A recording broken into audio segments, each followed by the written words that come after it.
चलो।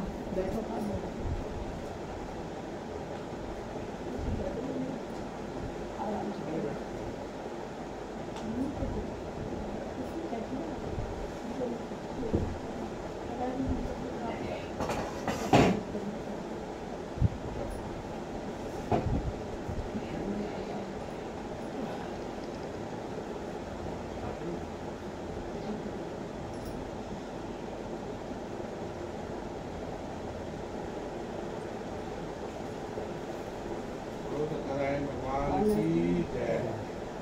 सामग्री: केले के खंभे, 5 पंचपल्लव, कलश, पंचरल, चावल, कपूर, फूल, पुष्पों की माला, श्रीफल, फल, अंग, वस्त्र, नैवेद्य, कलावा, आम से पत्ते, यज्ञोपवीत वस्त्र, गुलाब के फूल, दीप, तुलसी दल, पान, चावल, दूध, दही, छिड़के, शहद, शक्कर, केसर, पंद्रवा, चौकी। पूजा विधि: व्रत करने वाला पूर्णिमा व संक्रांति के दिन प्रातः अथवा शाम काल को स्नानादि से निवृत्त होकर पूजा स्थान में आसन पर बैठकर श्रद्धापूर्वक श्री गणेश, गौरी, वरुण, विष्णु आदि सब देवताओं का ध्यान करके पूजन करें और संकल्प करें कि मैं सत्यनारायण स्वामी का पूजन तथा श्रवण सदैव करूँगा।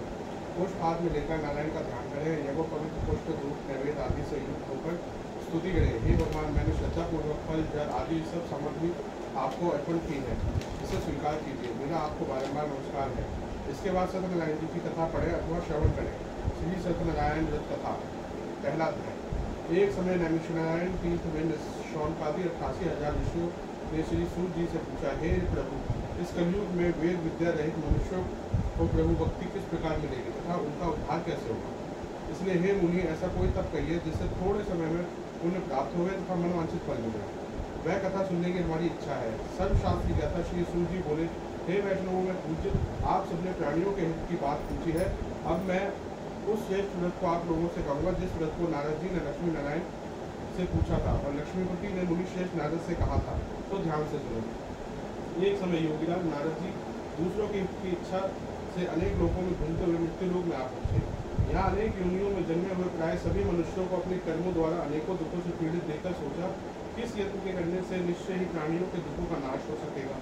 ऐसा मन में सोचकर विष्णुलोक को गए। वहाँ श्वेत वर्ण और 4 भुजाओं वाले देवों के ईश नारायण को देखकर, जिनके हाथों में शंख, चक्र, गदा और पद्म थे तथा वरमाला पहने हुए थे, स्तुति करने लगे, हे भगवान, आप अत्यंत शक्ति से संपन्न है। मन तथा वाणी भी आपको नहीं पा सकती। आपका आदि मध्य अंत नहीं है। निर्गुण स्वरूप सृष्टि के आदि भूत व भक्तों के दुखों को नष्ट करने वाले हो, आपको नमस्कार है। नारद जी के इस प्रकार की स्तुति सुनकर विष्णु भगवान बोले, हे मनुष्य, आपके मन में क्या है? आपका किस काम के लिए आगमन हुआ है? निसंकोच कहो। तब नारद मुनि बोले, मृत्यु लोक में सब मनुष्य जो अनेक योनियों में पैदा हुए हैं, अपने अपने कर्मों के द्वारा अनेक प्रकार के दुखों से दुखी हो रहे हैं। हे नाथ, मुझ पर दया रखते हुए बतलाइए कि उन मनुष्यों के दुख थोड़े से ही प्रयत्न से कैसे दूर हो सकते हैं? श्री भगवान जी बोले, हे नारद, मनुष्यों की भलाई के लिए तुमने बहुत अच्छी बात पूछी है। जिस काम के करने से मनुष्य मुंह से छूट जाता है, वह मैं कहता हूँ, सुनो। बहुत पुण्य देने वाला स्वर्ग तथा मृत्युलोक दोनों में दुर्लभ एक उत्तम व्रत है। आज मैं प्रेम वश होकर तुमसे ये कहता हूँ।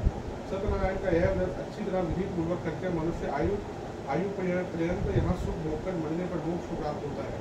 श्री भगवान के वचन सुनकर नारद मुनि बोले कि उस व्रत का फल क्या है, क्या विधान है और किसने यह व्रत किया है और किस दिन यह व्रत करना चाहिए, विस्तार से कहिए। भगवान बोले, दुख शोक आदि को दूर करने वाला, धन धान को बढ़ाने वाला, सौभाग्य तथा संतान को देने वाला यह व्रत सब स्थानों पर विजय करने वाला है। भक्ति संतान को देने वाला यह व्रत सब स्थानों पर विजय करने वाला है। भक्ति और श्रद्धा के साथ किसी भी दिन मनुष्य श्री सत्यनारायण के प्रातः काल के समय ब्राह्मणों और बंधुओं के साथ धर्मपरायण होकर पूजा करे। भक्ति भाव से निवेद, केले का फल, घी, दूध और गेहूं का चूर्ण, सवाया लेवे, गेहूं के अभाव में साठी का चूर्ण, शक्कर तथा गुड़ ले और सब भक्षण योग्य पदार्थ जमा करा के भगवान को अर्पण कर देवे तथा बंधुओं सहित ब्राह्मणों को भोजन कराए। पश्चात स्वयं भोजन करें। नृत्य, गीत आदि का आचरण कर सत्यनारायण भगवान का स्मरण करते हुए समय व्यतीत करें। इस तरह व्रत करने पर मनुष्यों की इच्छा निश्चय पूरी होती है। विशेषकर कलिकाल में भूमि पर यही मोक्ष का सरल उपाय है। बोलो सत्यनारायण भगवान की जय। दूसरा अध्याय। सूर्य बोले, हे ऋषियों, जिसने पहले समय में इस व्रत को किया है उसका इतिहास कहता हूँ, ध्यान से सुनो। सुंदर काशीपुरी नगरी में एक अत्यंत निर्धन ब्राह्मण रहता था। वह भूख और प्यास से बेचैन हुआ नित्य पृथ्वी पर घूमता था। ब्राह्मणों से प्रेम करने वाले भगवान ने ब्राह्मण को दुखी देखकर बूढ़े ब्राह्मण का रूप धर उसके पास जा आदर्श के साथ पूछा, हे विप्र, नित्य दुखी हुआ पृथ्वी पर क्यों घूमता है? हे श्रेष्ठ ब्राह्मण, यह सब मुझसे कहो, मैं सुनना चाहता हूँ। ब्राह्मण बोला, मैं निर्धन ब्राह्मण हूँ, भिक्षा के लिए पृथ्वी पर घूमता हूँ। हे भगवान, यदि आप इसका उपाय जानते हो तो कृपया कर कहो। वृद्ध ब्राह्मण बोला कि सत्यनारायण भगवान मनवांछित फल देने वाले हैं, इसलिए हे ब्राह्मण तू उनका पूजन कर, जिसके करने से मनुष्य सब दुखों से मुक्त होता है। ब्राह्मण को व्रत का सारा विधान बतलाकर बूढ़े ब्राह्मण का रूप धारण करने वाले सत्यनारायण भगवान अंतर्धान हो गए।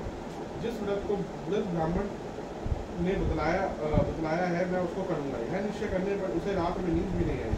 वह सवेरे उस सत्यनारायण के व्रत का निश्चय कर भिक्षा के लिए चला। उसको भिक्षा में बहुत दान मिला, जिससे बंधु बांधवों के साथ उसने सत्यनारायण का व्रत किया। इसके करने से वह ब्राह्मण सब दुखों से छूटकर अनेक प्रकार की संपत्तियों से युक्त हुआ। उस समय से वह ब्राह्मण हर मास व्रत करने लगा। इस तरह सत्यनारायण भगवान के व्रत को जो करेगा वह मनुष्य सब दुखों से छूट जाएगा।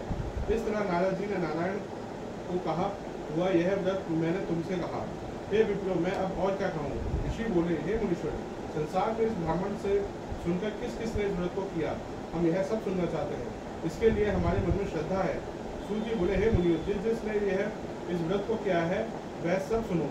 एक समय एक ब्राह्मण धन और ऐश्वर्य के अनुसार बंधु बांधवों के साथ व्रत करने को तैयार हुआ। उसी समय एक लकड़ी बेचने वाला बूढ़ा आदमी आया और बाहर लकड़ियों को रखकर ब्राह्मण के मकान में गया।